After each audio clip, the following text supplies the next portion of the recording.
Well, the environment is important, but especially when we have actions or inactions of us humans and as a country that seem to be depleting the resources of the environment, then ultimately we also know that biodiversity is greatly affected. Look, I've covered the environment very much into detail, and I've had some great conversations over the years with some of the best experts and those who tend to care about the resources we have and how our own efforts negatively seem to be affecting the ecosystem we have. So let's have some great conversation on biodiversity, and that's why we've had some great issues and advocacy being undertaken by the Advocacy for Biodiversity Offsetting Group. Is a great advocacy group as well as a civil society organization doing some great work. I already have the secretary and the head of communication in the studio, and Peter Paul Peter Hammond is here. He's the secretary of ABOG, as the acronym sounds, but it just means Advocacy for Biodiversity Offsetting Group. Thank you for joining me. Thank you for having me, Paul, as well as having Samson here. Samson Imakodako is head of communications. That's many of the talking and the advocacy for them. Thank you.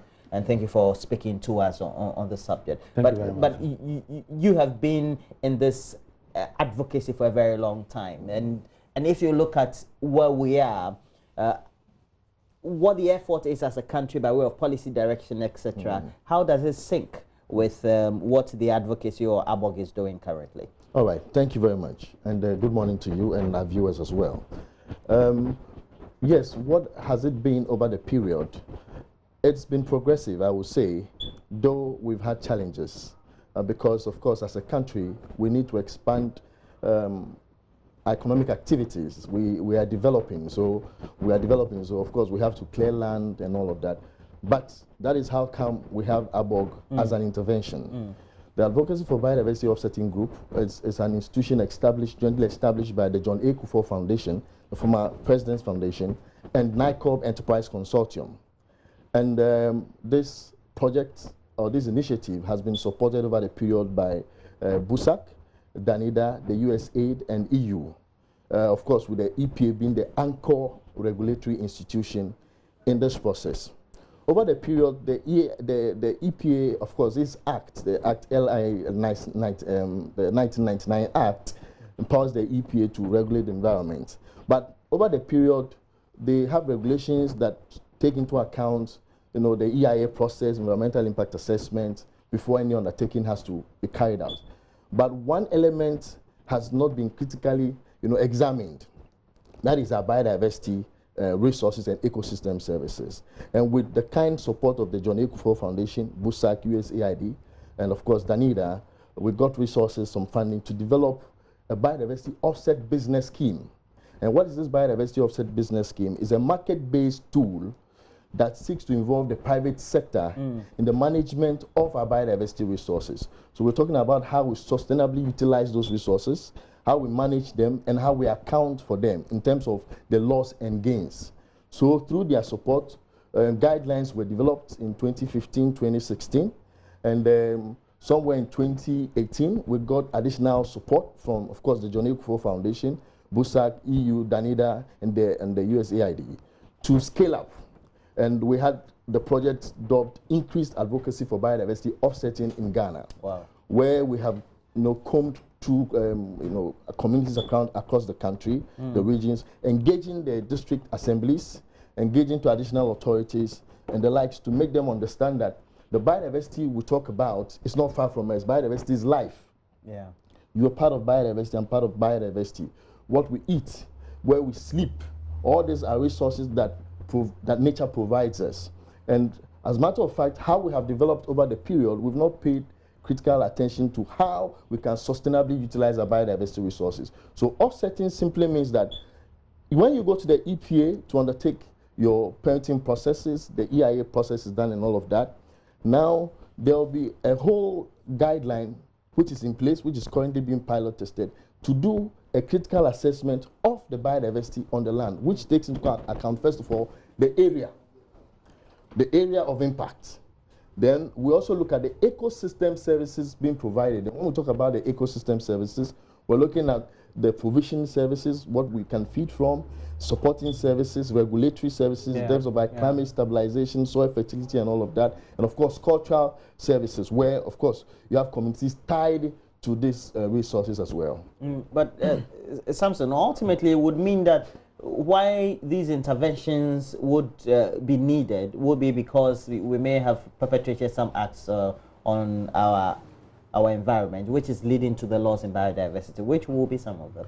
Yes, you are not far from right, and good morning to your cherished viewers as well.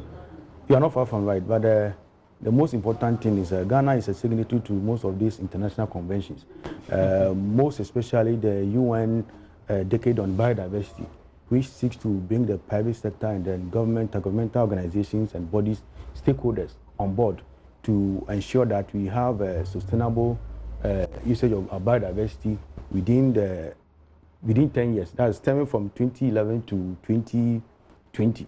So as part of this regime, Ghana is the UN or the United Nations is expecting Ghana to put measures and necessary regulatory regime in place to ensure that we are able to meet what we are going to sign on.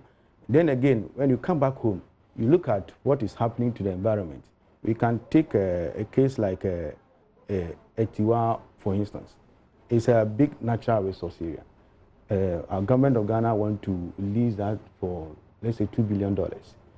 The question as Ghanaians or journalists can also ask, did we place any premium on the biodiversity at that place, or we are just looking at the bauxite that we are going to get? If as a country, maybe we have done a proper environmental service index calculation, that's placing premium on the biodiversity, we could have maybe gotten far, putting the bauxite even aside. The value on the biodiversity there could have even fetched us about $150 to $200 billion. Do you get it? So this is something as a country that we must embrace. Though we are signating to most of these international conventions that bind us to ensure that we undertake some of these things. Now, for the biodiversity offsetting guidelines, what would they be, and how has ABOG been able to also consolidate either advocacy or information dissemination and improving on its implementation in the first place? Good. Very, very important one. And of course, that's why we're actually here, to inform Ghanaians and let Ghanaians know that, yes, of course, all hope is not lost. We shouldn't be worried? We should be concerned about the issues with, of course, the mining sector. We see all the challenges. Some of us go on the ground all the time. Even with this new regime for mining, we still have challenges.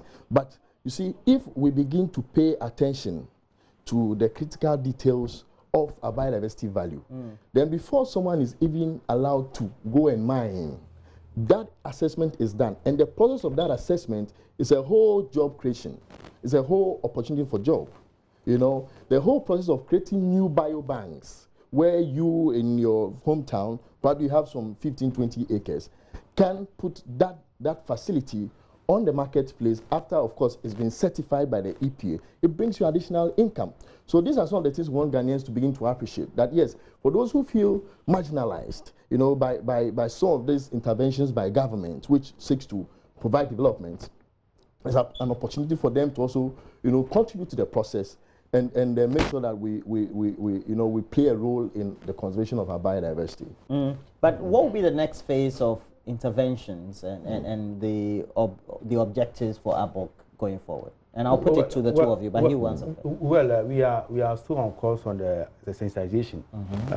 Our next stop will be in the western region, then we'll be going to the northern region, and finally we might be engaging the media, you, the host, so that you'll be able to ask the regulatory authorities, the politicians, questions when it comes to leasing or giving licenses to mining companies. That's always important. Yes, you'll be able to ask the relevant questions so that the Ghanaians will know that our biodiversity is well protected.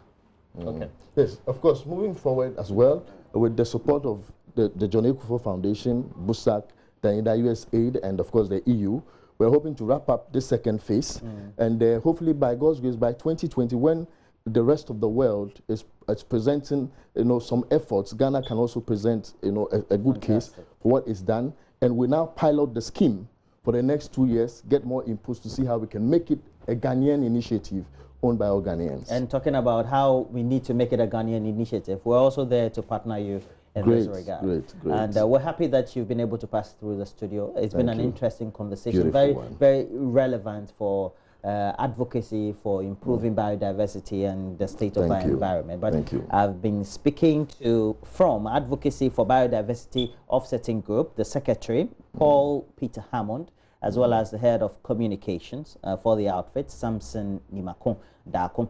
And thank you very much. And I've enjoyed the conversation. We're hoping that we can also increase the advocacy on the subject of making sure we do the right thing for the environment. But moving on, let's look at AM Showbiz.